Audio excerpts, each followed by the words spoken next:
What up, what up, what up? It's K.Honesty, and I'm about to do a review of Tyler Perry's Ruthless, Season 4, Episode 14. So if you have not seen the 14th episode of Season 4 of Tyler Perry's Ruthless, turn this video off. Go watch the episode, come back and watch this video. Please like this video. Please subscribe to my channel. It is a simple and free way to support my channel. It is free. It is anonymous. I don't know how much I can stress that to you guys. It helps my engagement. It helps the algorithm on your YouTube channel. All that good stuff. And it supports me. So if you fuck with me, hit the like button, hit the subscribe button, hit the notification bell so you don't miss out when I post. I'm also not a public speaker. I will tend to fumble my words. You will hear me say so like 1,000 times. I may stop to regain my thoughts. I may talk slower to regain my thoughts. It is what it is. Anything I say, my opinion, it does not reflect anyone or anything associated with the show. And comment below what you would grade this episode, what you thought of the episode. If I forgot anything or was off on anything, let me know in the comments. I like to grade the episodes before and after my reviews. This episode, the most intriguing part of this episode was the scene in the kitchen with Elder Mother and Laura and Joan and Zane. For that, I would have to give this Joan like a C-. This Joan didn't do nothing for me for real. Last season, they was kind of getting active. This season, it's kind of like they slowed back down. Now, they kind of moving. Because we kind of got everybody saying, oh, it's time, we got to move now. It's time to move now because stuff about to happen. So, I guess. But it's still, in a way, I don't know how to explain it, but it's still moving slow for me in some way, in a way. Either way, we're going to get into it. Tyler Perry's Ruthless, Season 4, Episode 14. If you have not seen it, turn this video off. I'm about to spoil the entire episode. Spoiler alert. So, the episode begins with Ruth coming into the highest trailer, ready to give him a bath. Daikon's in there. He don't say too much. He leaves. Then River comes in with water for the bath. The highest goes, I was like, have we ever seen this room in the back? I didn't even know it was a room in the back. When did that room in the back come about? I'm trying to remember. I mean, I know they go in the back, but I don't remember it being a room in the back. But I guess whatever. I digress. But the highest, he goes to this room in the back, bathroom. They saying. So Ruth and Rivers, they start talking about the money. Super risky. So they start talking about the money. Rivers telling Ruth where it is. And then the highest pops back out, and then they play the preview song, the theme song, if you will, whatever. Try to make it seem like he heard what they said. But you know, him and Daikon just always what was said. Why did they ask that? What are you guys talking about? They always doing that. So of course. So the highest, he comes out of nowhere. He asks Ruth, and because at this point, River leaves out with the water to go get more water. Ruth sends him to go get more water. So the highest, he asks Ruth. He asks Ruth, what were you guys talking about?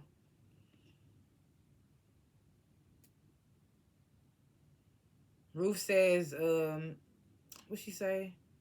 She was just telling River that he needs to back off. So then her and the highest, they talk about their baby, the chosen one, whatever they call him, that baby.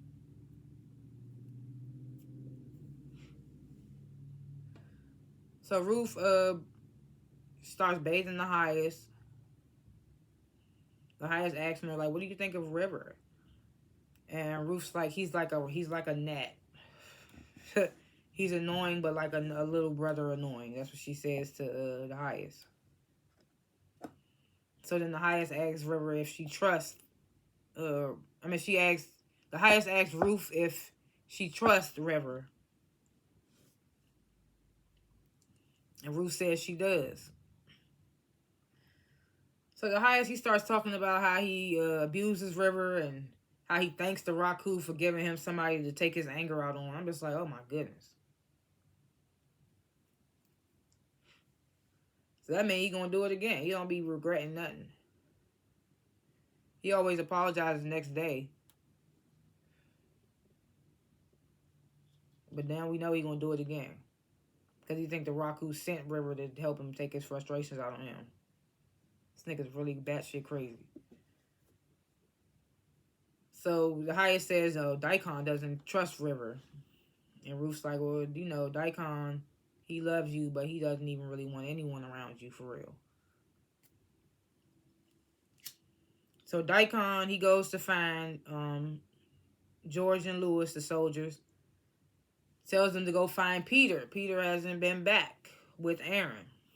This is when George tells Daikon, actually, Peter came back last night. Says he lost Aaron. We had him hop on the four-wheeler to go track the truck.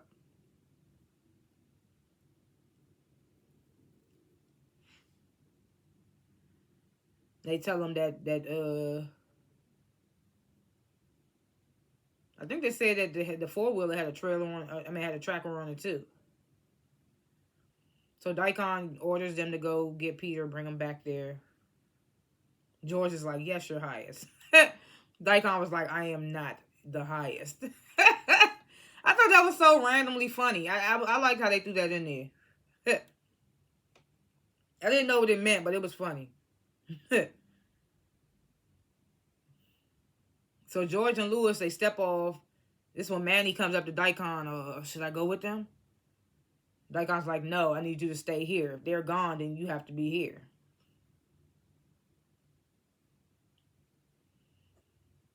So this scene I thought was kind of interesting. So Elder Mother, she comes in the kitchen.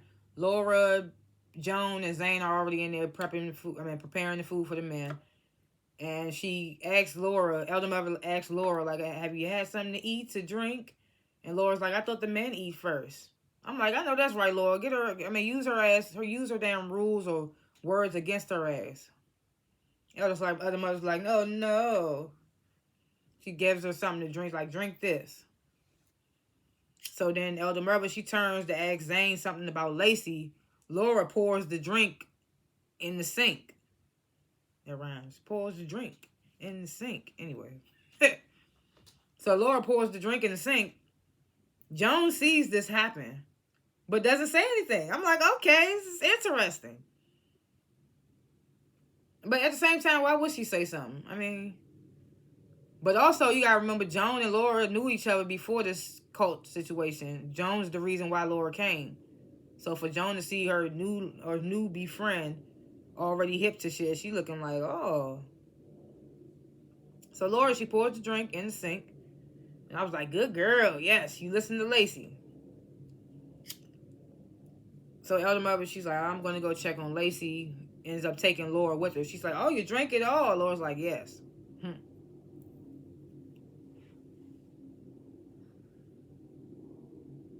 So when Elder Mother and Lacey leave, Joan tells Zane that she's going to the bank with the highest today. So Elder Mother, she brings Laura into the washroom to help Lacey with the clothes. She leaves them in there. That's when Lacey asks Laura, like, have you eaten or drinking anything? And Laura's like, no. So then Lacey offers Laura some food. She's like, I got this from Zane. There's nothing wrong with it. Laura starts trying to panic. It's like, I need to find my husband. Lacey tells Laura they may have killed him already. She said, I don't know for sure, though. She said, but if they didn't, they will. She ain't lying, though. She on point. So then Lacey tells Laura about how her and Oliver tried to escape, and Oliver died, and Oliver was killed. She tells Laura, like, the only chance you got to get out of here is flirting with a guard.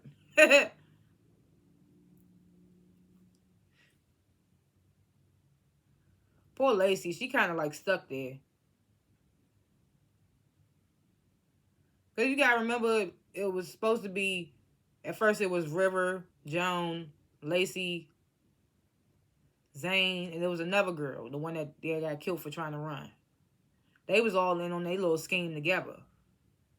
But now it's kind of like split up to where it's like now it's River and Joan and Ruth. They in their whole little kabaku. And it's like, is they even going to really think about Lacey and Zane at the end of the day? And if Lacey sitting up here talking about something, the only way you gonna get out of here is if you flirt with a guard. She ain't gonna get up out of here because 17 niggas done ran through her, so they gonna be like, we don't, I already done hit that, like not even trying to say it like that, but that's what it's gonna be.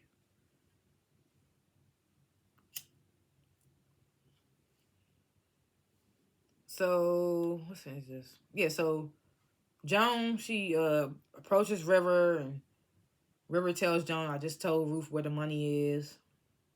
Joan's like, I don't trust Ruth. And she tells River, like, me and Hayes, we're going to the bank today. We need to make a move tonight. It's like, why are we repeating things that we already know? River already told Ruth and Joan where the money was. Why do we have to repeat, I told her where it was?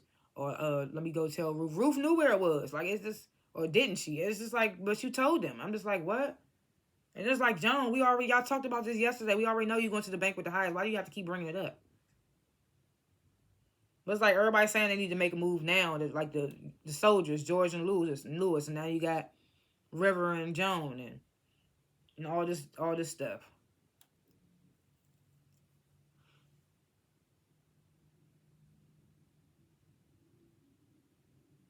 So we get this dumbass saying Manny calls River over to him. River's like, oh, where did George and Lewis go? And then Manny's like, get the fuck away from me. River's like, you called me over here. And then attempts to walk back away. Then Manny's like, oh, no, come here right quick. I'm just like, this nigga's just a wild nigga. So he says to River, I want to barter with you. I tell you something, you tell me something. So River's like, okay. So Manny's like, how did Zane cut my dick? He gonna be stuck on that forever. I mean, I get it. That's his manhood. He want to know. That man want to know.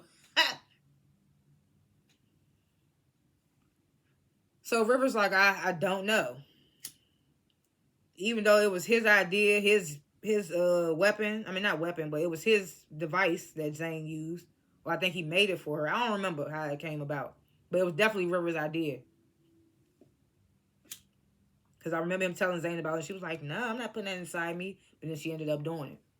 But I can't remember how the device came about, like who made it or whatever. I just know it was River's marvelous idea.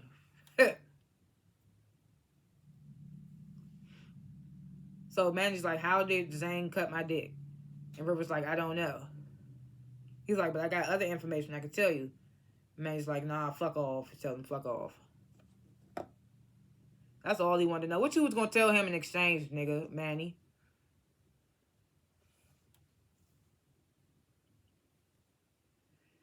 So the agent Desiree from the FBI, she gets a call from her guy that she has watching the compound, the Rakadushi compound. He tells her that a car just left, but it wasn't the highest. The highest wasn't in it. And we know that was George and Lewis going to go get Peter.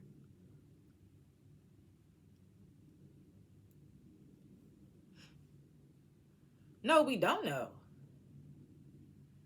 Now I think about it, yeah, they said a car left and the highest wasn't in it. Who was it then? Because George and Lewis left on four-wheelers. Now that make me think.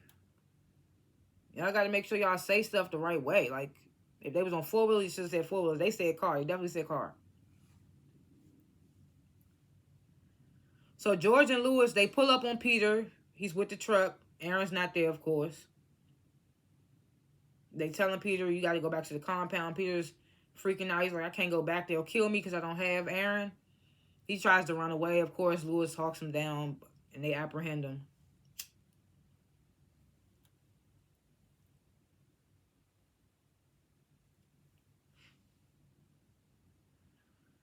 So Desiree, she gets back to the station, the sheriff's station, and she asks Cal if they could talk.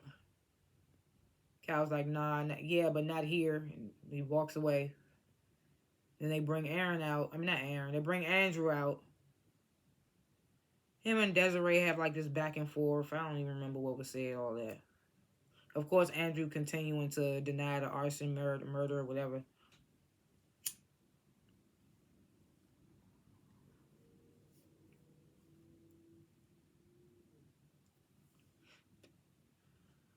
So then we get this scene. Ruth is assisting the highest put his suit on to go to the bank. She's like, "Why so many bank runs?" And the highest like he building them a new heaven, aka like he moving them somewhere else, of course. But remember that episode where he said to Daikon, "What if I just leave? Just take the money and leave?" That could still be a possibility. So he's like, "I'm trying to build us a new heaven. Like that requires a lot of money. Says we need a new place for the children." So Ruth's like, "Oh, speaking of the children," she's just not subtle at all. Speaking of the children, I'm like, "You just keep drawing them on yourself, okay?" She's like, "Where are the children?" So the highest like, "You asked about them a lot." Drawing them on yourself. So Ruth's like, "Oh, I'm a lot like you. I love the children." And the highest like, "Oh, you need not concern yourself with the children. You just need to worry about the baby that you're carrying." He don't say those words, of course. He say some, cult mumbo jumbo. But all in all, that's what he meant. So Lewis and George, they get back to the compound. They got Peter tied up on the back of the four-wheeler on his stomach like a pig.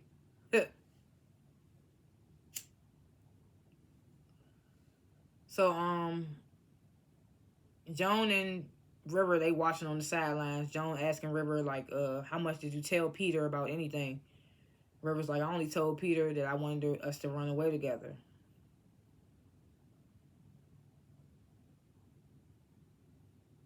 So Joan's like, "Oh, isn't Peter mad at you?" Says at the River, and River's like, "Yeah." So they already thinking he might say something just to save his own ass, of course.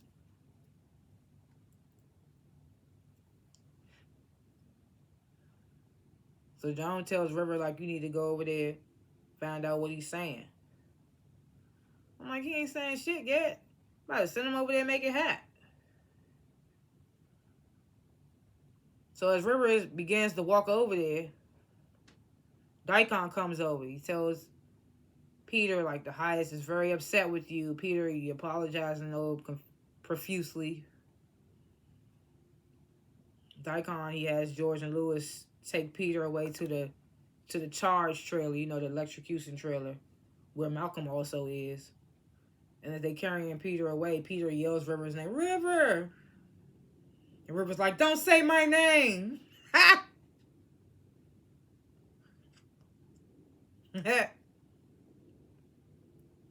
So, of course, this piques Daikon's little brow. He goes over to River like, why is he yelling? Why is he saying your name? Why is he calling your name? River's like, "I don't know." And Daikon says, "I will find out." That nigga love to say that. "I'll find out. I'll know if you're lying. I will find out if you're lying." Huh.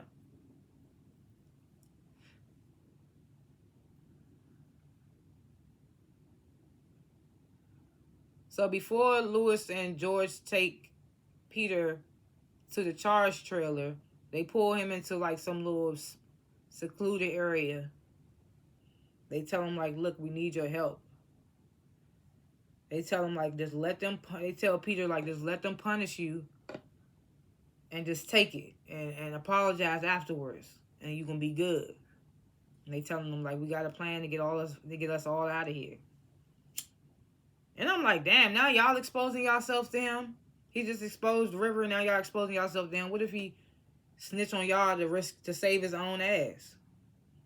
Because the way he was talking to Malcolm in the trailer, I don't know. He was only leaving because he felt like he was in love with River. I don't think he was leaving because he didn't believe. So George and Lewis, y'all just expose yourself. He might snitch on y'all just to save his own ass. So after they tell Peter all of that, they take him to the charge trailer. So after George and Lewis leave out, Malcolm's like, he suggests they come up with a plan to get out of there. Peter's like, "I got nothing to say to you. I can't help you."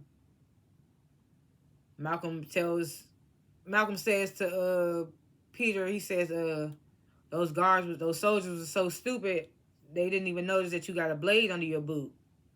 And then you see this blade sticking out the front of Peter's boot, and I'm just like, that's crazy. He could have really got one of them if he just kicked. And I'm like, how did they miss that? So Malcolm tells Peter, like, if you cut me loose, I can get us up out of here. So unlike Kareem and Antonio in the bunker on the Oval, I feel like if Malcolm got cut loose, he probably could low-key get out of there.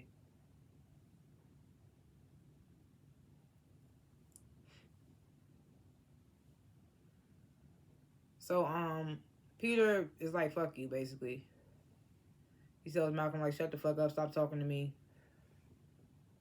So that's what made me kind of think, like, I don't think he was leaving because he didn't believe in the cult or whatever. I think he was leaving because he thought River loved him back. And, like, they was going to just run away together, do some, love shit. Because I feel like if he didn't meet River and fall in love or whatever, he would just be committed and be there as a soldier. So I feel like George and Lewis exposing themselves was kind of dumb. And he even calls Malcolm the evil government when they was in the trailer together. That's some believer type verbiage there,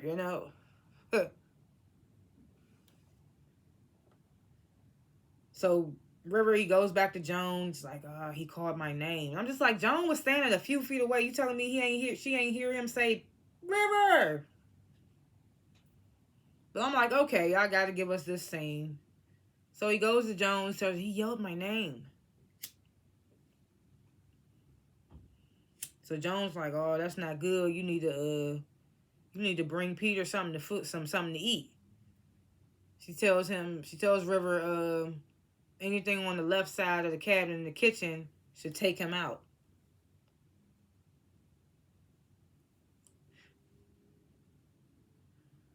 So then the highest comes out. Daikon and Joan, they hop on one four-wheeler. The highest is on another. When they leave the compound, Desiree's guy, he calls her, tells her 2 4-wheelers just left. The highest was on one of them. So Desiree asking Cal, like, can we get a warrant? And right when she asks that, an agent comes in. He's like, the warrant is a no-go. The senator just got a call from his son, Aaron, of course, saying that they fine and they camping. Says that the cell tower that Aaron called from was 3 towns away from the Rakadushi compound. 3 towns away, but he still ran into that damn Deputy Cake woman. Like, really? Make it make sense.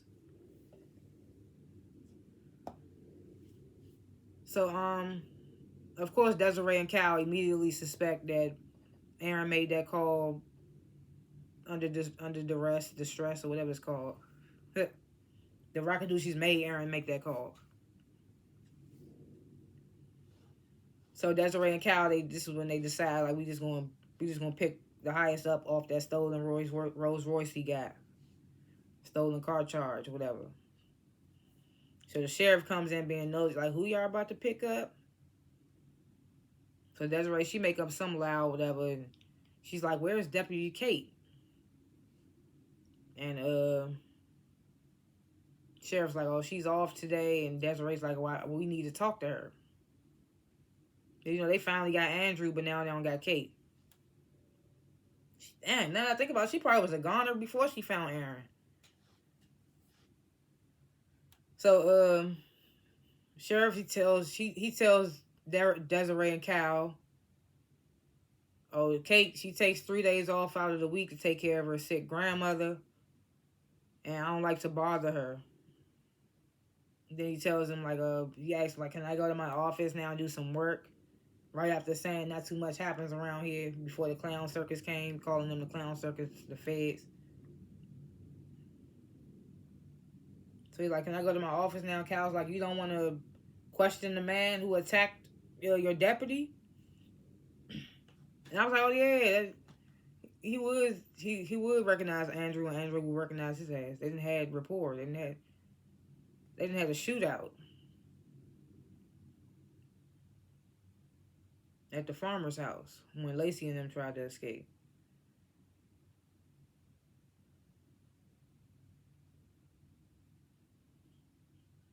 So yeah, he's like, you don't want to question the man that attacked your deputy, and sheriff's like, oh, I'm sure you guys already questioned them enough. Sheriff goes in his office, and Cal, he's like, do we have somebody watching the sheriff? And agent's like, yes, sir. So Cal and Desiree, they head out to go pick up the highest. So when the sheriff goes in his office, Mac calls him, tells him he got Aaron. And they like, oh, we gotta get rid of Aaron now. He done seen Mac's face. The sheriff tells Mac, just sit tight. He's gonna send one of the Rockadoochie's men to come get Aaron. And Mac's like, oh, I don't want them seeing my face. I'm just gonna leave Aaron here. He's like, because I know they're gonna be looking for me too. And then Mac tells Sheriff about the feds putting in a call on the stolen Rolls Royce to pick up. And the sheriff was, of course, like, "Oh, that's what they about to go pick up the highest." So the highest, Daikon, Joan, they pull up to the cars because they moving from the four wheels to the cars. They just rode the four wheels to the cars.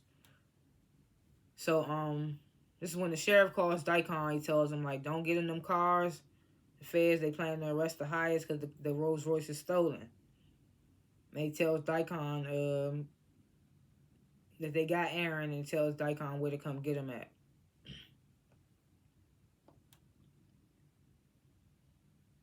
Then we get this final scene, the Rolls Royce, another car.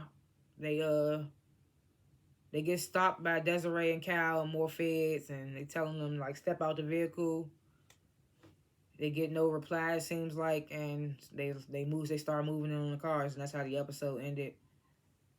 And I'm just like, I already know they pulled the old okey doke. The highest must have four-wheeled it back, and it's probably just gonna be the workers in the car. Or it's probably going to be like some soldiers that's just going to have to take the hit, get locked up. Because either way, whoever's in the Rolls Royce, it was stolen, so they're going to have to lock up whoever's in the Rolls Royce. Because ain't nothing else I can think of. You going to make, which y'all want us to think they put bombs in and they're going to blow up the feds? No. That's just my mind going extreme, but I don't think so. But yeah, like I said, C minus. This episode was mid.